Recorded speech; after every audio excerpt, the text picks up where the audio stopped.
नमस्कार. कोकणच्या महाउत्सवाला सुरुवात झालेली आहे त्याबद्दलची ही बातमी आहे. वैभववाडी तालुक्यात 5345 गणपती विराजमान घराघरात विराजमान झालेले आहेत. तालुक्यामध्ये मंगलमय वातावरण असल्याचे या बातमीच्या माध्यमातून पंकज मोरे यांनी महाराष्ट्र संध्या यूट्यूब चॅनलला कळवले आहे.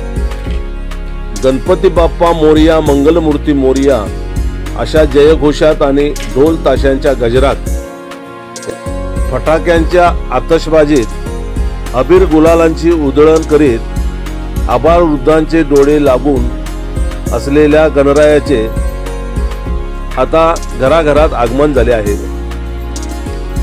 सिंधुदुर्ग जिल्ह्यात 36 सार्वजनिक आणि घरोघरी असे 68,313 गणपती विराजमान झालेले आहेत.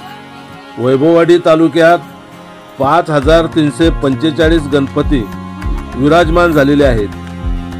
या कोकणच्या महा उत्सवाला आता प्रारंभ झालेला असून गणपती गावात आता पोचाकच व्हाया असे सांगणारे चाकरमानी मिळेल त्या वाहनाने, रेल्वेने आणि एसटीने दाखल झाले आहेत. जिल्ह्यात 2 लाखाहून अधिक चाकरमानी पोहोचले असून गणेश चतुर्थी दिवशी यात तिपटीने वाढ होणार आहे. कोकणातील सर्वात श्रेष्ठ सण म्हणजे गणेशोत्सव.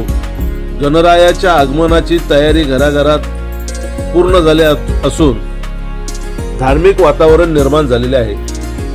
पारंपरिक वाद्य परंपरेत गणरायाला आता भक्तिभावाने पूजण्यात येत आहे. जिल्ह्यातील सर्वच तालुक्यांमध्ये खासगी वाहनांबरोबरच पारंपरिक पद्धतीने गणपतीचे आगमन झालेले आहे.